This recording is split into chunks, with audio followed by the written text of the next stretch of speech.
స్వర్గం, నరకం.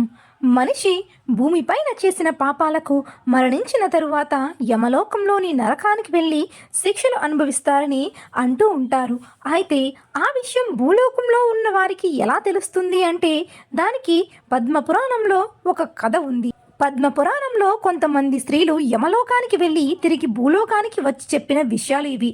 అవేంటో నేడు విపులంగా చూద్దాం. యమలోకంలో నరకంలో ఎన్ని శిక్షలను అనుభవిస్తారు, అలాగే నరకంలో పాపం చేసిన వారికి ఎలాంటి శిక్షలు వేస్తారు, ఇక భూలోకంలో చేసిన పుణ్యాలకు యమలోకంలో స్వర్గాన్ని ఎలా పొందుతారు, అలాగే స్వర్గలోకం ఎలా ఉంటుంది అనే విషయాలను ఆ పద్మపురాణంలో కొంతమంది స్త్రీలు యమలోకం నుండి తిరిగి వచ్చి ఆ విశేషాలను తన తల్లిదండ్రులకు చెప్పారట. ఆ విషయాలే ఇప్పుడు చూద్దాం. పూర్వకాలంలో కొంతమంది స్త్రీలను యమధర్మరాజు భటులు వారు ఆయుష్ తీరకముందే వారిని చంపి యమలోకానికి తీసుకువెళ్ళిపోతారు భటులు. ఇక ఈ విషయం తెలుసుకున్న యమధర్మరాజు వారిని వెంటనే భూలోకానికి తీసుకువెళ్ళమని, వారు ఈ గడువు తీరకుండానే ఇక్కడికి వచ్చారని చెబుతారు. అది విన్న స్త్రీలు, తప్పు మీరు చేశారు కాబట్టి మాది ఒక విన్నపం, మాకు ఈ యమలోకమంతా తిప్పి చూపించి అప్పుడు మమ్మల్ని భూలోకానికి పంపించేయండి అని అడుగుతారు. దానికి యమధర్మరాజు కూడా ఒప్పుకొని ఆ స్త్రీలకు తన భటులను పిలిచి యమలోకంలో మొత్తం తిప్పి చూపించమని, ఆ తరువాత వారిని తిరిగి భూలోకానికి క్షేమంగా పంపించమని చెప్పి వెళ్ళిపోతారు. ఆ విధంగానే భటులు ఆ స్త్రీలకు యమలోకాన్నంతా తిప్పి అక్కడ ఎవరికి ఏ ఏ శిక్షలు వేస్తారో విపులంగా చెబుతారు. ఇక ఆ తరువాత ఆ వారిని క్షేమంగా భూలోకానికి పంపిస్తారు. ఇక భూలోకానికి వెళ్ళిన ఆ స్త్రీలను వారి తల్లిదండ్రులు యమలోకం ఎలా ఉంటుందో చెప్పమని అడుగుతూ ఉంటారు. ఇక ఆ స్త్రీలు వారికి యమలోకం గురించి ఇలా వివరించారు. యమలోకం చాలా భయంకరమైనది. అక్కడ ఉండే చిత్రగుప్తుడు మనుషులు చేసిన పాప పుణ్యాలను లెక్కించి వారికి శిక్షను విధిస్తూ ఉంటారు. అలాగే భూలోకంలో పుణ్యాలు చేసేవారు సులువైన మార్గంలో ఏ కష్టము లేకుండా యమలోకానికి చేరిపోతారు. అలాగే భూలోకంలో పూజలు వ్రతాలు చేసిన వారు సూర్యనందనం అనే ప్రాంతంలో ఉంటారట. ఇక భూలోకంలో మాఘ స్నానం చేసిన వారికి యమలోకంలో మంచి భోజనం లభిస్తూ ఉంటుంది. అంతేకాదు వారికి అన్ని సౌకర్యాలు కూడా ఉంటాయి. ఇక పుణ్యం చేసి అక్కడికి వచ్చిన మనుషులకు యమధర్మరాజే స్వయంగా స్వాగతం పలికి వారిని తన విమానం మీద స్వర్గానికి పంపిస్తాడట.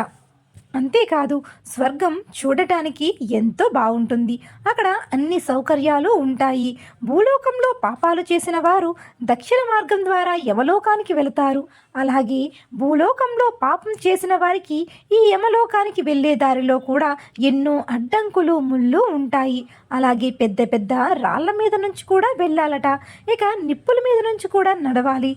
ఇలాంటి చాలా కష్టమైన దారులలో నడిచి పాపం చేసిన వారు యమలోకానికి చేరవలసి ఉంటుంది.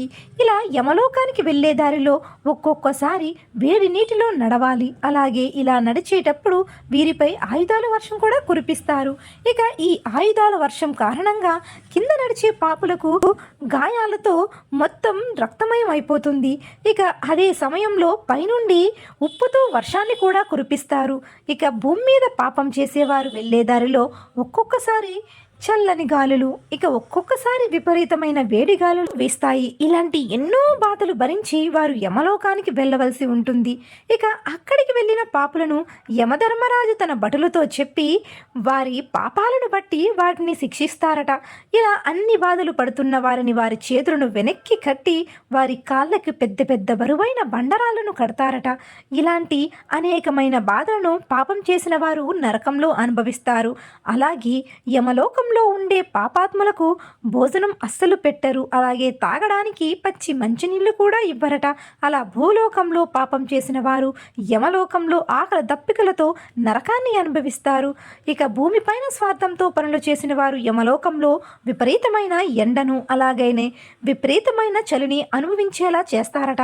ఇక యమలోకానికి వెళ్ళిన పాపాత్ములకు యమధర్మరాజు వారు భూలోకంలో చేసిన తప్పులకు శిక్ష అనుభవించాల్సిందే అని చాలా కఠిన కఠినమైన శిక్షలు విధిస్తారట అని తన తల్లిదండ్రులకు చెబుతూ మరొక విషయాన్ని వివరిస్తారు. సరిగ్గా వీరున్న సమయంలోనే యమభటులు అక్కడికి కొంతమంది రాజుల ఆత్మలను తీసుకువచ్చారు. యమధర్మరాజు వారు చేసిన పాపాలకు శిక్ష వెయ్యమని యమభటులకు చెబుతారు. వెంటనే ఆ రాజుల ఆత్మలను ఆకాశంలో విసిరేశారు. అప్పుడు వారి శరీరానికి గాయమై రక్తం కారుతుంది. అప్పుడు వారిని మళ్ళీ యమలోకంలోని నరకంలోని సముద్రానికి విసిరేశారు. ఆ తరువాత వారిని మళ్ళీ ఒక గుహలోకి పంపిస్తారు. అలాగే దాని కింద ఉండే సుఘోర మరియు అతిఘోర మహాఘోర అనే మొత్తం 20 దారులలో వారిని ప్రయాణింపచేసి అక్కడ ఉండే 140 రకాల నరకాలలో వారు చేసిన తప్పులను బట్టి ఒక్కొక్క నరకంలో శిక్షలు అనుభవిస్తారు. ఇలా వారు చేసిన పాపం పూర్తయిన తరువాత వారు భూమి మీద క్రిమి కీటకాల రూపంలో, ఆ తరువాత పక్షుల రూపంలో జన్మిస్తారు. ఇక ఆ తరువాత జంతువుల రూపంలో, అలాగే వివిధ రకాల ప్రాణుల రూపంలో ఒక్కో జన్మలో ఒక్కోలా జన్మించి చివరకు వారు చేసిన పాపాలు పూర్తయిన పిదప ఒక గోరూపంలో జన్మించి ఆ తరువాత చనిపోయిన తరువాత మనిషి రూపంలో జన్మిస్తారట. ఇలా ఒక పాపం చేసిన వ్యక్తి మనిషి రూపంలో జన్మించడానికి చాలా కష్టాలను అనుభవిస్తారు. ఇలా ఎన్నో కష్టాలు అనుభవిస్తే గాని మనిషి రూపంలో జన్మించడం సాధ్యం కాదు. అందుకే మానవ జన్మ ఎంతో పుణ్యం చేసుకుంటే గాని రాదని అంటారు. అందుకే మన జీవితాన్ని పుణ్యంతో సార్థకం చేసుకోవాలి. ఇక ఆ విధంగా యమలోకానికి వెళ్ళిన స్త్రీలు తన తల్లిదండ్రులతో అక్కడ జరిగిన అన్ని విషయాలను అలా వివరించారు. అందుకే అంటారు, భూమిపైన భగవంతుడిని ధ్యానించి మంచి మార్గాన్ని పొంది స్వర్గలోకానికి వెళ్ళాలని పెద్దలు చెబుతూ ఉంటారు.